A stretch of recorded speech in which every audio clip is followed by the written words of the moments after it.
Hello friends and welcome back in my YouTube channel biology with Neha ma'am.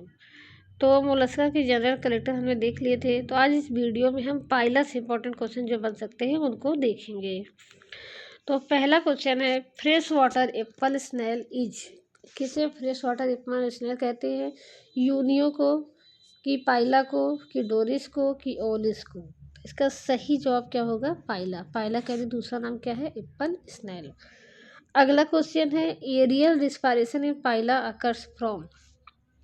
यानी कि पाइला एक ऐसा जीव है जो जल पे भी रहता है और स्थल पे भी रहता है। इसकी वजह क्या है कि इसमें एरियल रिस्पायरेशन भी होता है और वाटर में जब रहती है तो यानी जल से भी ऑक्सीजन ले लेती है, ये हवा से भी ऑक्सीजन ले सकती है।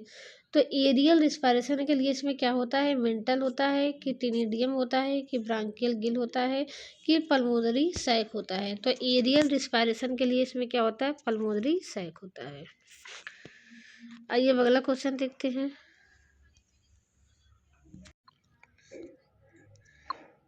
स्केटरी ऑर्गन ऑफ पाइला इज। तो ये क्या है? केवर ऑर्गन है, कि किडनी है, कि रीनल ऑर्गन है, कि नन? तो इसका सही जवाब है रीनल ऑर्गन। अगला क्वेश्चन है, organ of Bojanus is the excretory organ of. किसका? यूनियो का है, कि पाइला का है, कि दोनों का है, कि किसी का नहीं है? देखिए, पाइला में जो स्केटरी ऑर्गन पाए जाते हैं उसे हम रीनल ऑर्गन या ऑर्गन ऑफ वेजाइनस कहते हैं। तो ये पाइला में और यूनियो दोनों में ही पाया जाता है, लेकिन यूनियो में इसके अलावा और क्या पाया जाता है? केवर ऑर्गन। तो यूनियो में केवर ऑर्गन भी होता है और ऑर्गन ऑफ वेजाइनस भी होता है। अगला क्वेश्चन देखते हैं, respiratory pigment in Mollusca is. तो मोलस्का में क्या होता है? हीमोइरेथ्रिन होता है, कि हीमोग्लोबिन होता है, कि हीमोसियानिन, की कोई भी नहीं होता?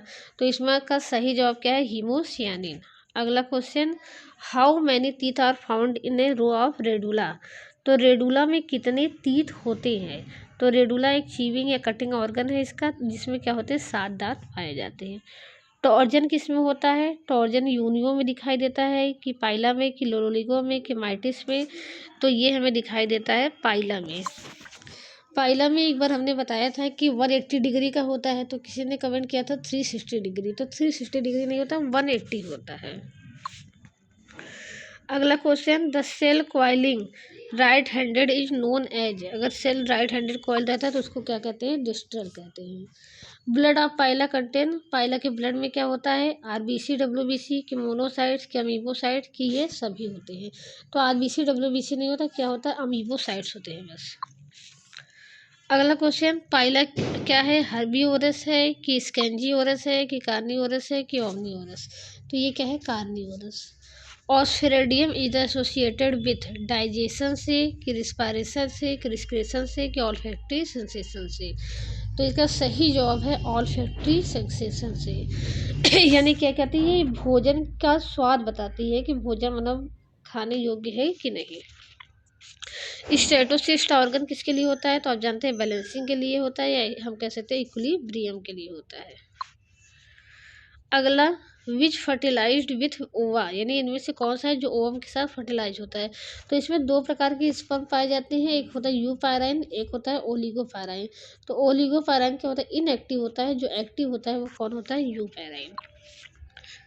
अगला क्वेश्चन, पाइला अमोनोटेलिक है, कि यूरिकोटेलिक है, कि बोथ है, कि यूरियोटेलिक है? अमोनोटेलिक यानी अमोनिया को उत्सर्जन करेगी, यूरिकोटेलिक यानी यूरिक एसिड का बोथ मतलब दोनों करेगी, यूरियोटेलिक मतलब कि यूरिया का।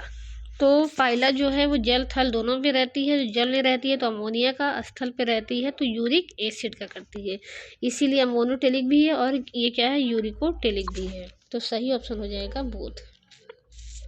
विच डिवाइड मेंटल कैविटी, टीनिडियम, की इमिटीनिया, की सेल, की सभी? तो इसकी जो मेंटल कैविटी है 2 भागों में डिवाइड होती है।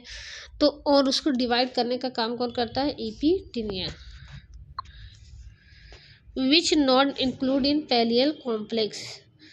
तो मेंटल कैविटी के जो भी ऑर्गन होते हैं उन सभी को हम क्या कहते हैं? Organ of pallial complex. तो उसमें रेक्टम भी होता है, वेजाइना भी होता है, टीनिडियम यानी कि गिल्स भी होता है, लेकिन उसमें गोनैड्स नहीं होते। तो सही जवाब क्या हो जाएगा? गोनैड्स।